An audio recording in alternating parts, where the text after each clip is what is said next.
computer motherboards, diodes, inductors, capacitors, resistors, electronic components.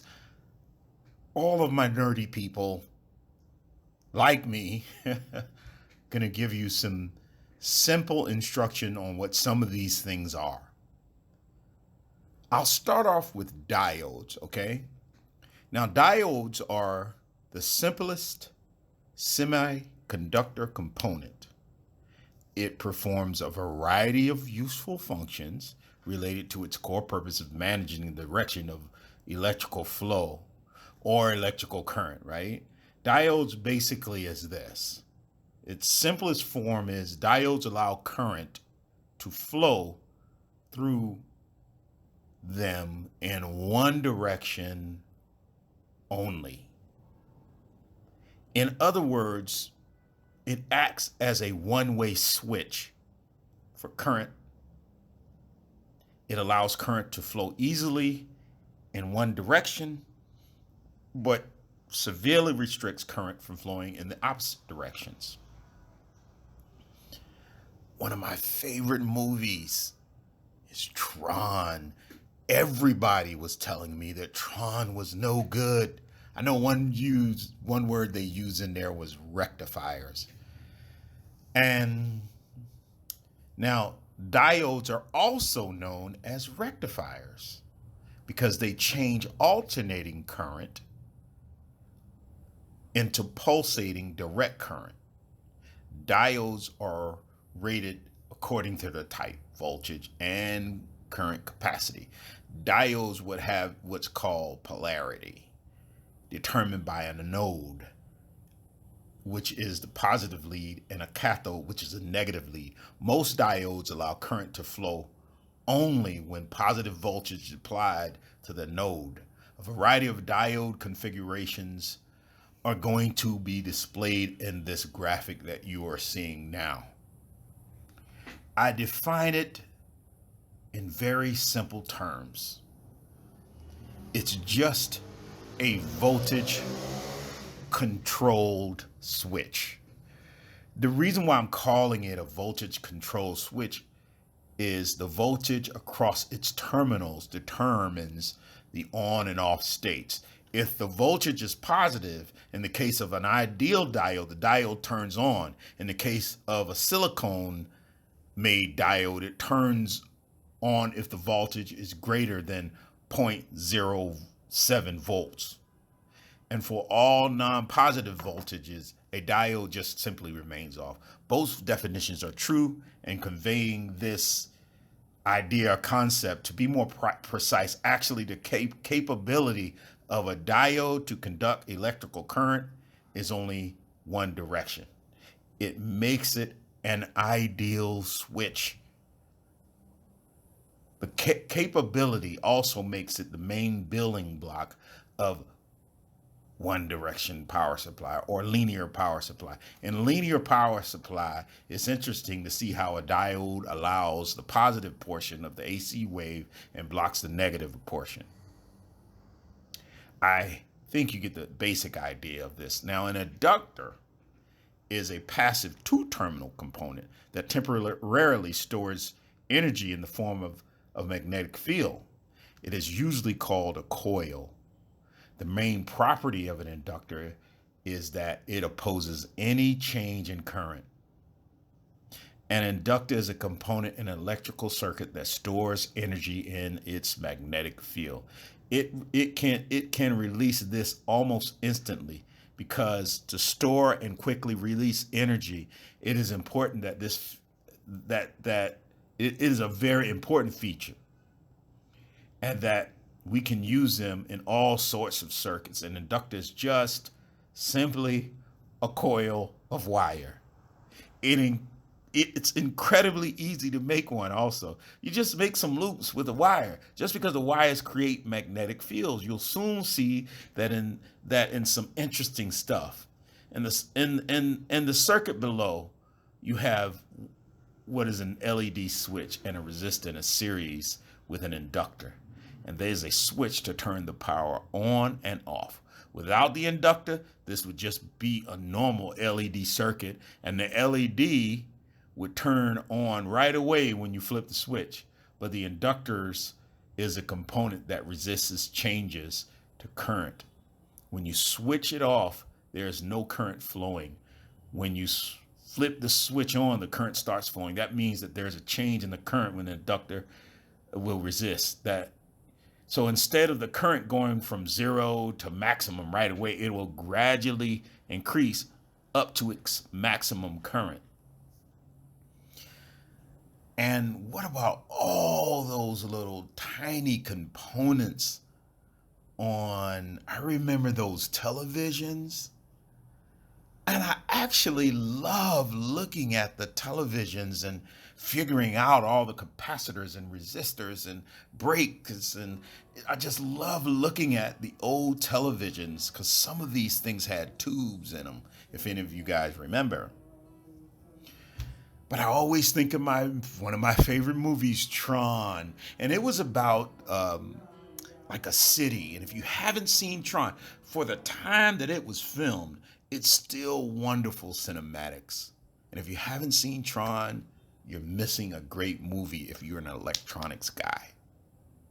Because it was about people actually going into a computer or a motherboard or a circuit board. And I've always looked at these boards as little cities. When I was a kid, I would like, what do all these little lines mean? What do all these things mean on these circuit boards? And it's still interesting to me to this day. But let me tell you a little bit about motherboards.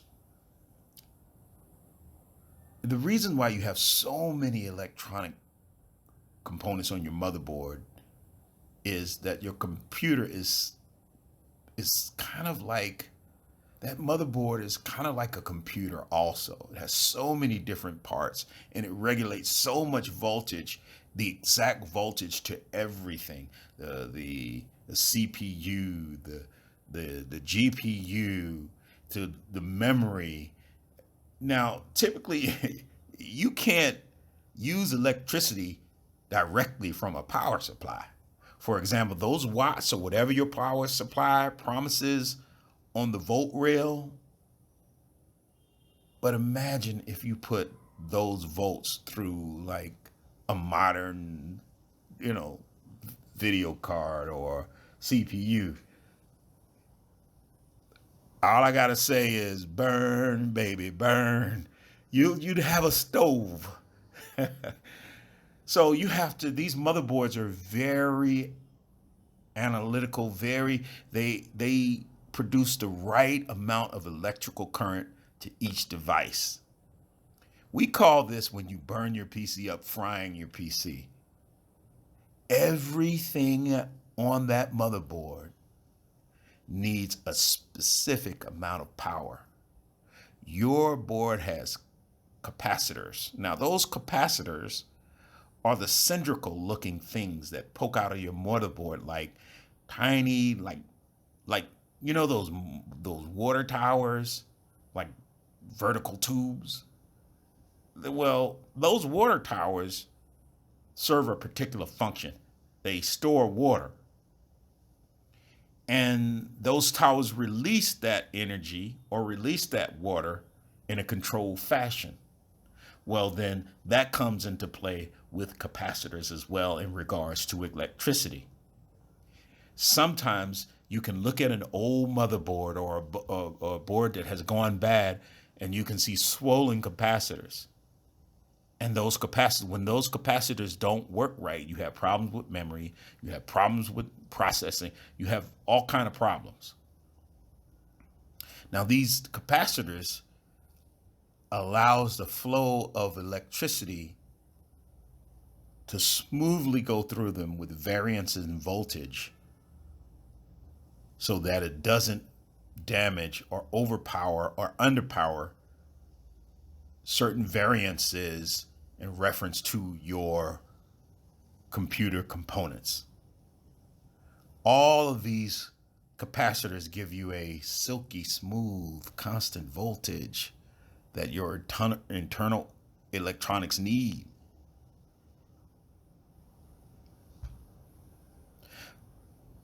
So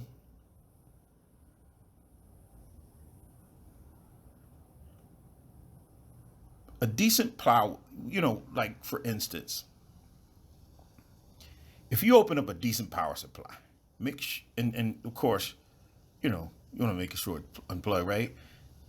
You can see much larger capacitors than may be on your motherboard, but they serve the similar function of keeping a constant direct current voltage for your computer and filtering out noisy AC alternate current, AC interference, which is also called ripple. But although capacitors help clean up the power resistors, so do much of the heavy lifting when it comes to controlling what voltages your components actually need.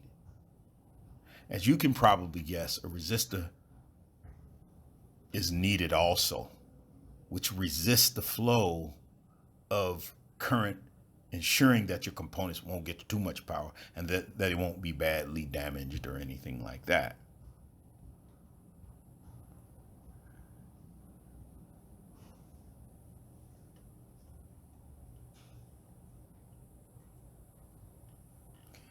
Now, one other thing,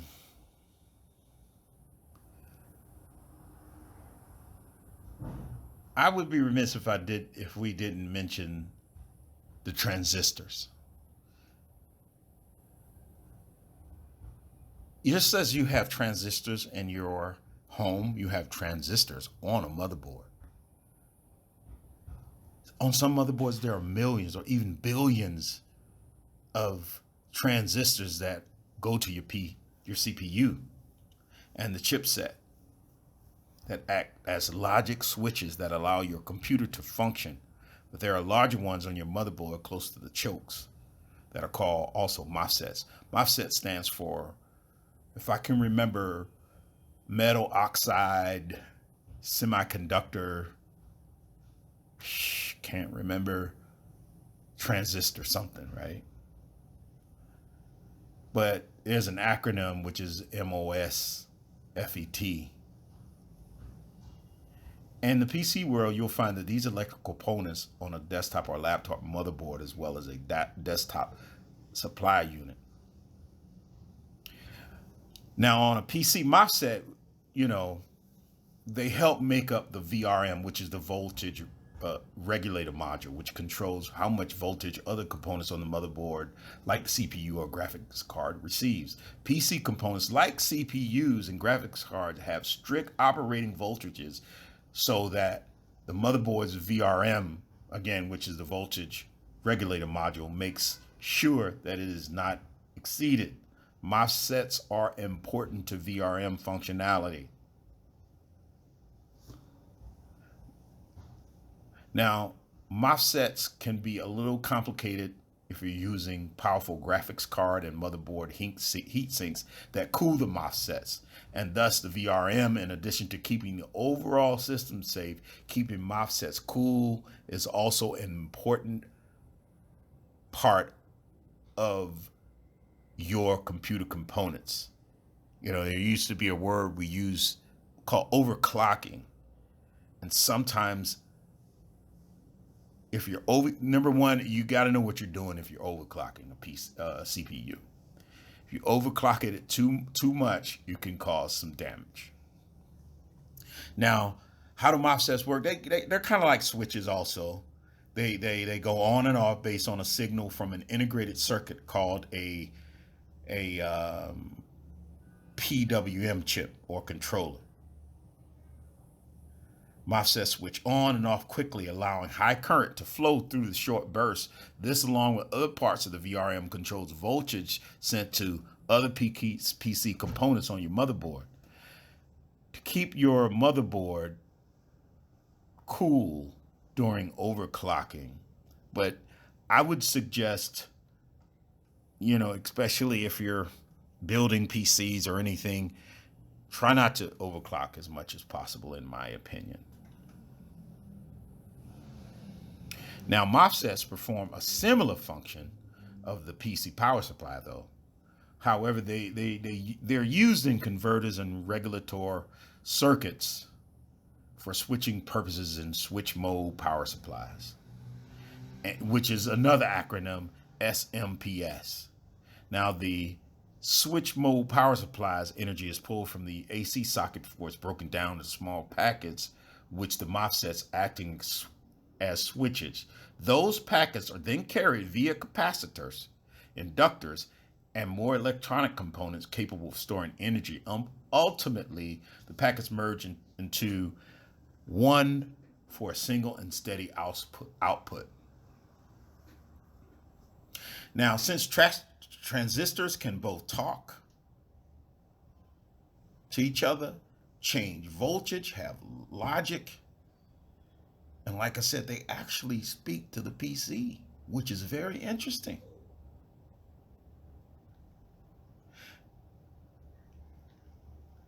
Now, I'm going to say a little bit. What is a motherboard?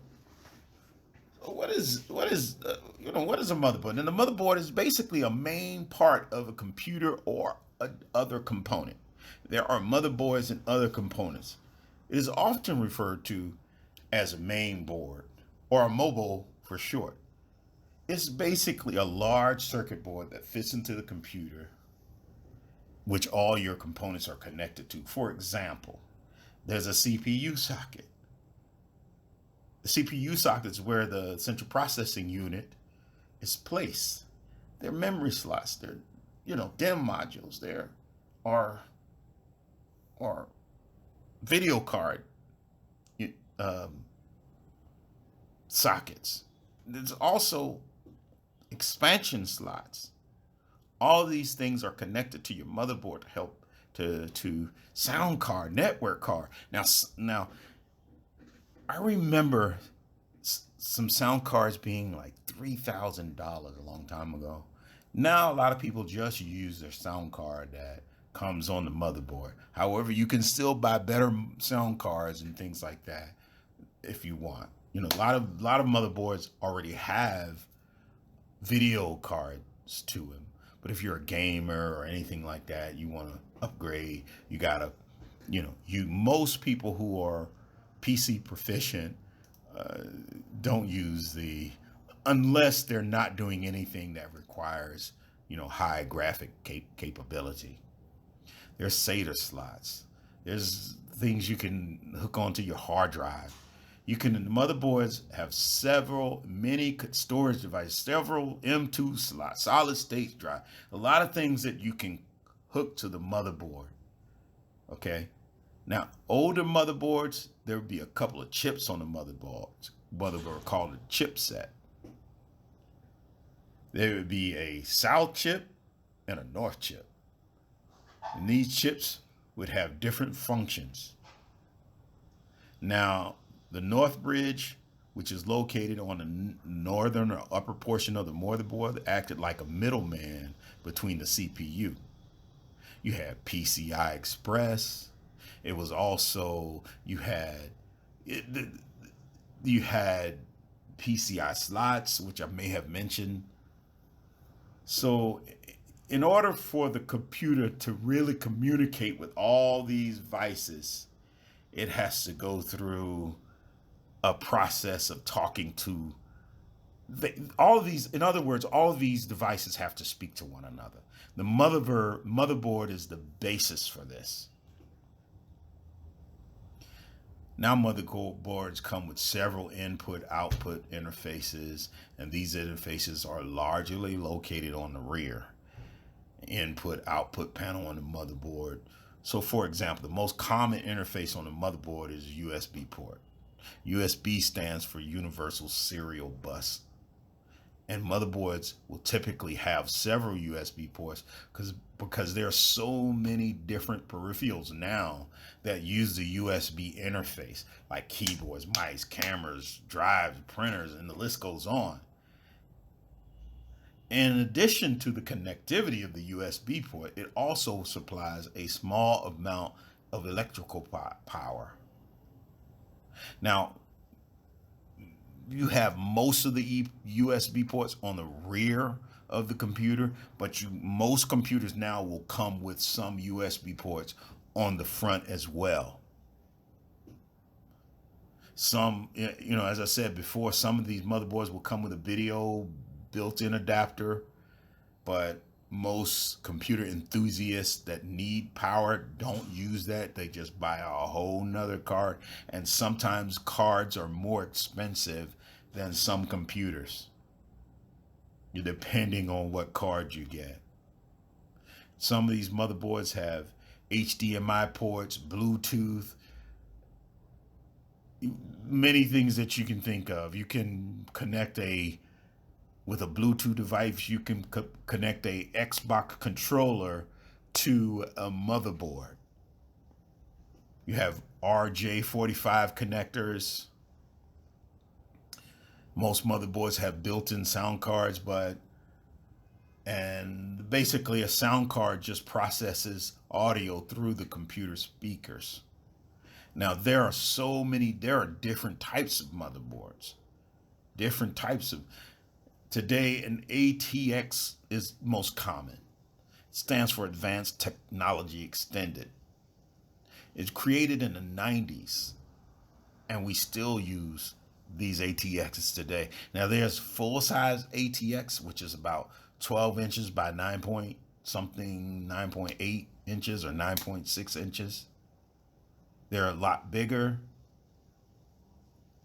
Now, prior to the ATX was an AT form factor. The AT stands for Advanced Technology, and it was used in the 80s and was developed by ITM. Now, these AT motherboards were 12 by 13.8 inches. I haven't seen one of those in a long time. The ATX or the micro ATX really replaced that. They're really smaller than 9.6.9.6, and this is what most people are using in their computer now. Now, these ATX boards now use a lot less power than the older ATX used. I appreciate you watching the video. Hope I didn't give you too much information to swallow. Thank you so much. Have a wonderful day.